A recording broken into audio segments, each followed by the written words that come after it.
This week did not start well.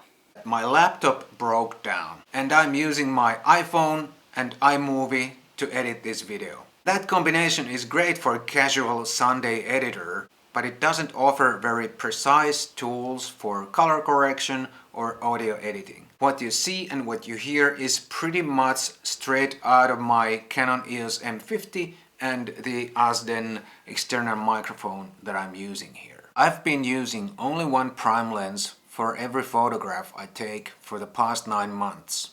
Well, not technically only one lens, but I'll get to that a bit later. And now I'm going to tell you why. First, it's been a small dream for me for a long time, but I haven't been able to do it because it's almost impossible to do paid jobs with only one lens. Every photographer working for a client has to be prepared for anything the client wants. And there you might need more than just one lens, tele, wide angle, or whatever. About 9 months ago, September 2017, I started traveling. And I was traveling only with carry-on luggage.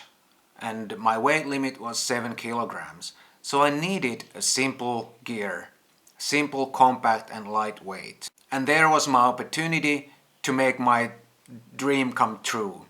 I chose only one lens, one camera body, and took them with me and photographed everything with them. And it's been really great. I think everybody should give this a try. Try photographing with only one prime lens for a certain amount of time. Not for 9 months maybe, but maybe for one day, one weekend, 1 week or something like that. Zoom lenses are really handy and in some situations almost invaluable. But they can make you lazy. You are standing on one spot and zooming in and out for different framings and different compositions. But if you have only one focal length with you, it forces you to study your subject or whatever you are photographing. You may have to walk a bit closer or go a bit further away to get your desired composition.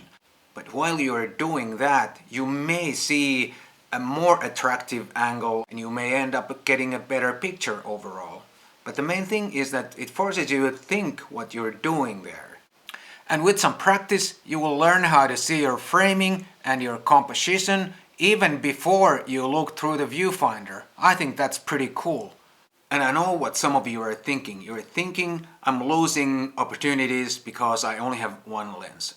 Yes, that may be true, but then again, I don't think you can ever capture everything that's around you, no matter how much equipment you have. And I also think there's a good chance that you lose a good photo opportunity right in front of you while you are changing lenses. With only one lens, you have more time to observe what's happening around you, and therefore I think you have more chances of capturing something interesting.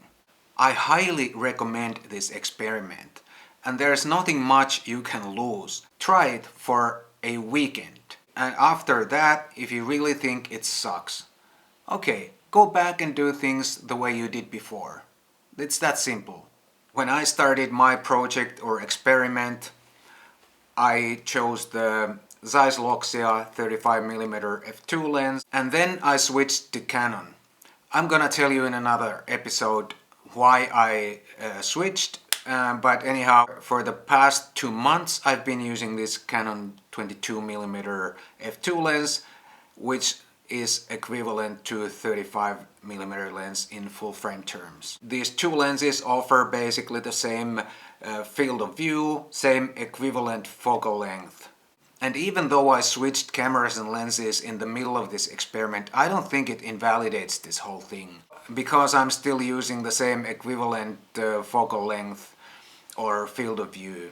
I think the focal length is by far the most important feature or factor when choosing a lens. We first choose the focal length and then we start thinking about maybe the maximum aperture and other features. So how to get started with this experiment? It's very simple.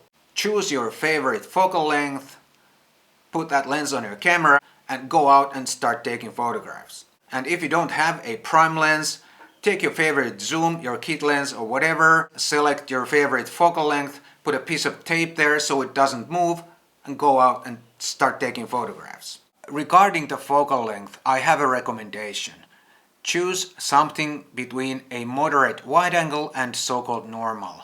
In full frame terms, it means between something like 28mm and 50mm. Anything wider than that can be a bit difficult as a general purpose lens, and the same applies to anything longer than 50mm. That's all this time. Please subscribe to my channel and like this video, and I'll see you next time.